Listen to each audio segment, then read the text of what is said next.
Contract किसको कहते हैं, बरोबर।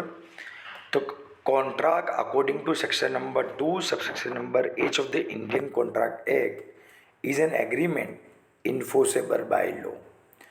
कॉन्ट्रैक्ट किसको बोलेंगे, जहाँ पे एग्रीमेंट हो और इन्फोर्सेबल बाय लॉ होगा। ये दो चीज होगी ना तो कॉन्ट्रैक्ट बोलेंगे। दोनों का होना जरूरी है, एग्रीमेंट का भी होना जरूरी है और इन्फोर्सेबल बाय लॉ का भी होना जरूरी है। अगर दोनों में से कोई एक भी चीज मिसिंग होगी ना तो उसको हम कॉन्ट्रैक्ट नहीं बोल सकता। A contract is there for an agreement. Contract एक एग्रीमेंट है जहाँ पे क्या होगा, लीगल ऑब्लिगेशन होगी। ठीक है, अब हम लोग देखेंगे एग्रीमेंट क्या है और लीगल ऑब्लिगेशन क्या है। कि कॉन्ट्रैक्ट में दो चीज़ों का होना जरूरी है, एग्रीमेंट का भी होना जरूरी है, लीगल ऑब्लिगेशन का भी होना जरूरी है। तो एग्रीमेंट किसको कहते हैं, एग्रीमेंट का मतलब क्या होता है कि भाई हम किसी को प्रॉमिस करते हैं या हम किसी को कुछ प्रपोजल देते हैं, वो प्रपोजल को वो एक्सेप्ट करेगा तो क्या हो जाएगा, एग्रीमेंट हो जाएगा। मतलब ऑफर प्लस एक्सेप्टेंस होगा तो एग्रीमेंट होगा। पर सपोज समझ हम किसी को कोई चीज़ के लिए ऑफर कर रहे हैं, सपोज कोई शॉपकीपर है, वो क्या कहता है कि भाई ये वाली पर्टिकुलर चीज़ जो है वो 5,000 रुपये में हमारे को देगा। तो उसने क्या करा, हमारे को ऑफर दी कि 5,000 रुपये में बेचेगा वो। अब अगर हम लोग परचेज कर लेते हैं 5,000 में, मतलब उसकी ऑफर को हम लोग एक्सेप्ट कर लेते हैं, हम उसको ऐसा बोलते हैं हाँ हमारे को चाहिए वो वाली पर्टिकुलर चीज़, तो वो क्या हो जाएगा, एग्रीमेंट हो जाएगा। ठीक है, एग्रीमेंट किसको बोलेंगे, जहाँ पे ऑफर प्लस एक्सेप्टेंस दोनों होगा तो एग्रीमेंट हो जाएगा। और वो एग्रीमेंट के साथ साथ लीगल ऑब्लिगेशन का होना जरूरी है। अगर लीगल ऑब्लिगेशन होगा तो जो वो कॉन्ट्रैक्ट होगा, बाकी तो कॉन्ट्रैक्ट नहीं होगा। अब लीगल ऑब्लिगेशन क्या है, the agreement should give rise to legal obligation that is enforceable by law. If the agreement is not enforceable by law, then it is cannot be called a contract. मतलब वहाँ पे एक legal obligation create होनी चाहिए। बराबर, जैसे कि suppose समझ लो कि भाई जैसे कि उसने हमारे को बोला कि भाई 5,000 रुपये में उसको पर्टिकुलर चीज़ बेचनी है, हमने उसको 5,000 रुपये दे दिए और वो क्या है, वो हमारे को माल वगैरह नहीं दे रहा है या पेमेंट वगैरह वो हमारे को नहीं दे रहेगा।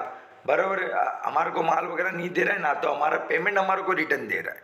तो ऐसे वाली सिचुएशन में क्या हो सकता है, हम उसको ऊपर केस कर सकते हैं, लीगल ऑब्लिगेशन हो गई। बट अभी सपोज समझ ले कि कोई बंदा क्या करता है, सपोज समझ लो तुम किसी के वहाँ गए और उसने तुम्हारा क्या करा, ऑफर की कि भाई ठंडा पियोगे या चाय पियोगे। ठीक है, उसने ऑफर करी, हमने बोला कि हाँ भाई ठंडा ले लो, उसने ऑफर दी, हमने उसको एक्सेप्ट कर लिया। अब वो सपोज समझ लो ठंडा लेके नहीं आता है तो हम उसके ऊपर केस नहीं कर सकते, लीगल ऑब्लिगेशन क्रिएट नहीं हुई। चाहे बड़ी लीगल ऑब्लिगेशन का मतलब क्या होता है कि भाई लीगल तौर के ऊपर तुम उसके ऊपर क्या कर सकते हो, कुछ भी केस वगैरह कर सकते हो, तो ही क्या होगा, वो कॉन्ट्रैक्ट बोलने में आएगा, बाकी तो नहीं बोलने में आएगा। शायद बड़ी ना, लीगल ऑब्लिगेशन का होना जरूरी है। कॉन्ट्रैक्ट में एग्रीमेंट होगा प्लस लीगल ऑब्लिगेशन होगी तो कॉन्ट्रैक्ट बोलेंगे। मतलब हर कॉन्ट्रैक्ट में एग्रीमेंट का होना जरूरी है। ऐसा नहीं है कि एग्रीमेंट में कॉन्ट्रैक्ट का होना जरूरी है, एग्रीमेंट तो अकेला भी हो सकता है, जबकि कॉन्ट्रैक्ट में एग्रीमेंट भी होगा, लीगल ऑब्लिगेशन भी होगी। एसेंशियल एलिमेंट्स क्या है, वैलिड कॉन्ट्रैक्ट। कब तुम्हारा कॉन्ट्रैक्ट वैलिड काउंट होगा, तो उसके अंदर क्या होना चाहिए, ऑफर एंड एक्सेप्टेंस का होना जरूरी है। ऑफर एंड एक्सेप्टेंस होगा तो एग्रीमेंट बनेगा, एग्रीमेंट होगा ना लीगल ऑब्लिगेशन होगा तो कॉन्ट्रैक्ट बनेगा ना। विदाउट एग्रीमेंट तो कॉन्ट्रैक्ट नहीं हो सकता ना। एग्रीमेंट के लिए क्या चाहिएगा, ऑफर एंड एक्सेप्टेंस चाहिएगा। तब पहले नंबर की कंडीशन क्या बोली, ऑफर होना चाहिए प्लस एक्सेप्टेंस होना चाहिए। सेकंड नंबर लीगल ऑब्लिगेशन, ये लीगल ऑब्लिगेशन होना चाहिए। ठीक है, थर्ड नंबर पे लॉफुल कंसिडरेशन का होना जरूरी है। कंसिडरेशन का मतलब क्या होता है, समथिंग इन रिटर्न। बराबर है, उसको क्या बोलते हैं, कंसिडरेशन बोलते हैं। हम किसी के वहाँ गए, हमने कोई शॉप के ऊपर गए और उसने हमारा क्या बोला कि भाई 5,000 रुपये की ये वाली पर्टिकुलर चीज़ है। ठीक है, अब सब वो समझ लो कि भाई हम कपड़े लेने गए, उसने हमारे को कपड़े का बोला कि 2,000 के कपड़े हैं, हमने उसको 2,000 रुपये दिए, हम उसको जो 2,000 देंगे वो उसके लिए कंसेशन है, वो हमारे को जो कपड़े देगा वो हमारे लिए कंसिडरेशन है, तो ये जो कंसिडरेशन है वो कैसा है, लॉफुल हैगा। अभी सपोज समझ लो एग्जाम्पल के तौर पे कि तुम क्या करते हो, कोई इलीगल आइटम लेने जाते हो जो लॉफुल नहीं है। सपोज समझ लो जैसे कि दारू, दारू कैसा हैगा, इलीगल हैगा, बराबर है। अब तुम किसी के वहाँ दारू लेने के लिए गए और उसके बदले में वो तुम्हारा वो पैसा मांगता है, तो यहाँ पे जो तुमने पैसा दिया उसके बदले में जो तेरे को दारू मिला, वो जो दारू है वो कंसिडरेशन तो है पर लॉफुल कंसिडरेशन नहीं है। कॉन्ट्रैक्ट बोलेंगे किसको, जिसके अंदर क्या हुआ है, लॉफुल कंसिडरेशन हुआ है, चाहे कंसेशन प्रेजेंट का हो, पास्ट का हो या फ्यूचर का हो। चाहे तेरे को अभी कोई चीज़ मिले, चाहे तेरे को पास्ट में मिल गई होवे, चाहे तेरे को फ्यूचर में मिलने वाली होवे, बट कैसा होना चाहिए, लॉफुल होना चाहिए। साथ में क्या होना चाहिए, लॉफुल ऑब्जेक्ट होना चाहिए। मतलब ये जो तुमने कॉन्ट्रैक्ट किया ना, कॉन्ट्रैक्ट उसका मकसद भी कैसा होना चाहिए, लॉफुल होना चाहिए, बराबर है। अभी सपोज समझ लो कि भाई तुम क्या करते हो कि भाई कोई पर्टिकुलर चीज़ खरीदते हो किसी को नुकसान पहुंचाने के लिए, तो तेरा मकसद क्या हुआ, तेरा ऑब्जेक्ट कैसा है, लॉफुल थोड़ी है, अनलॉफुल है। तो ऐसे वाला जो भी कॉन्ट्रैक्ट है वो वैलिड कॉन्ट्रैक्ट नहीं होगा, वॉइड कॉन्ट्रैक्ट होगा। कैपेसिटी ऑफ पार्टी होनी चाहिए। कैपेसिटी ऑफ पार्टी का मतलब क्या आएगा कि भाई वो मेजर इंसान होना चाहिए, माइनर नहीं होना चाहिए। साउंड माइंड होना चाहिए, बराबर है, अनसाउंड माइंड नहीं होना चाहिए, ने डिसक्वालीफाई बाय लॉ नहीं होना चाहिए, बराबर। इसका मतलब कि वो कैसा होना चाहिए इंसान, उसकी एज 18 साल से ऊपर की होनी चाहिए, बराबर है। और अगर गार्डियन एक के हिसाब से तो 21 साल के ऊपर होनी चाहिए। वो नॉर्मल इंसान होना चाहिए, मतलब अनसाउंड माइंड नहीं होना चाहिए, मतलब पागल नहीं होना चाहिए। उसको चीज़ों के बारे में पता होना चाहिए, जिसके लिए तुम कॉन्ट्रैक्ट कर उसके बारे में उसको पता होना चाहिए, बराबर। और कहाँ कोई भी लॉ, कोई भी एक्ट के अंदर वो डिसक्वालीफाई नहीं होना चाहिए, बराबर है।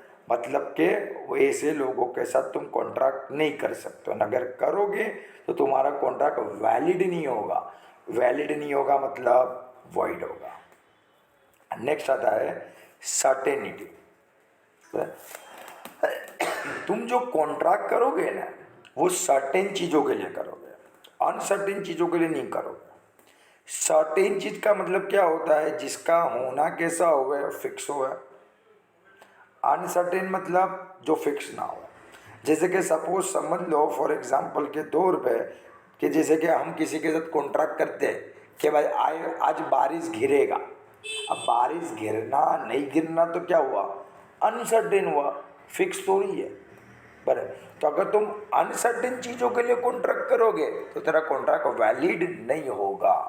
कॉन्ट्रैक्ट कैसा होना चाहिए, सर्टेनिटी के लिए होना चाहिए। फिर आता है फ्री कंसेंट। फ्री कंसेंट का मतलब क्या होता है, किसी को डरा धमका के हमारे को क्या करना है, कॉन्ट्रैक्ट नहीं करना है, बराबर। हम जो कॉन्ट्रैक्ट करेंगे वो उसको पता होना चाहिए। अपनी पोजीशन का गलत इस्तेमाल करके हम किसी के साथ कॉन्ट्रैक्ट नहीं करेंगे, मिस्टेक वगैरह के थ्रू नहीं करेंगे, गलत चीज़ा बता के नहीं करेंगे, फ्रॉड के थ्रू नहीं करेंगे। कोर्सन मतलब डराना, अनड्यू इन्फ्लुएंस मतलब अपनी पोजीशन का गलत इस्तेमाल करना, फ्रॉड, बराबर। फ्रॉड तो बताइए, मिस रिप्रेजेंटेशन गलत इन्फॉर्मेशन देना, मिस्टेक मतलब भूलज हो जाना, बराबर। तो ये सब चीज़ नहीं होनी चाहिए। अगर ये सब चीज़ होगी तो फ्री कंसेंट नहीं है। अगर फ्री कंसेंट नहीं है तेरा कॉन्ट्रैक्ट भी वैलिड नहीं है। इसके साथ कॉन्ट्रैक्ट कैसा होता है, राइटिंग में रजिस्ट्रेशन होता है। अगर ज़रूरत है तो राइटिंग में रजिस्ट्रेशन में होना चाहिए, ज़रूरत होवे तो, बराबर। 9 नंबर है पॉसिबिलिटी ऑफ परफॉर्मेंस। कुछ भी काम करने की पॉसिबिलिटी होनी चाहिए, बराबर। इम्पॉसिबल चीज़ के लिए कॉन्ट्रैक्ट नहीं हो सकता। सपोज समझ लो कोई इंसान मरा हुआ है, अब अगर हम किसी के साथ कॉन्ट्रैक्ट करते कि भाई मैं इसको जिंदा कर दूंगा, तो जिंदा तो हम लोग नहीं कर सकते ना। तो परफॉर्मेंस कैसा हो गया, इम्पॉसिबल हो गया। तो इम्पॉसिबल चीज़ों के लिए तुम कॉन्ट्रैक्ट नहीं कर सकते। अगर तुमने किया तो तुम्हारा कॉन्ट्रैक्ट वैलिड नहीं होगा। वैलिड नहीं होगा मतलब तेरा कॉन्ट्रैक्ट कैसा होगा, वॉइड होगा। ने लास्ट में दिया है नॉट एक्सप्रेसली डिक्लेयर वॉइड, मतलब तेरा कॉन्ट्रैक्ट वॉइड नहीं होना चाहिए, वॉइड नहीं होगा मतलब वैलिड होगा। कितनी चीज़ें है, तो भाई 10 चीज़ें है, 10 चीज़ों के ऊपर डिपेंड करता है कि तेरा कॉन्ट्रैक्ट कैसा है, वैलिड है कि नहीं है।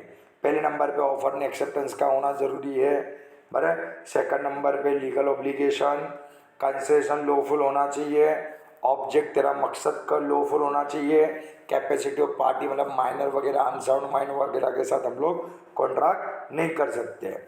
सर्टेनिटी होनी चाहिए, अनसर्टेन चीज़ों के ऊपर कॉन्ट्रैक्ट ना हो। अगर होता है कॉन्ट्रैक्ट तो उसको वॉइड कॉन्ट्रैक्ट बोलेंगे।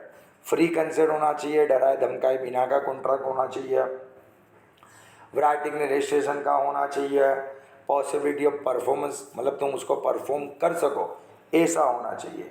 ने नॉट एक्सप्रेसली डिक्लेयर वॉइड, वो वॉइड नहीं होना चाहिए, तो क्या होगा, वैलिड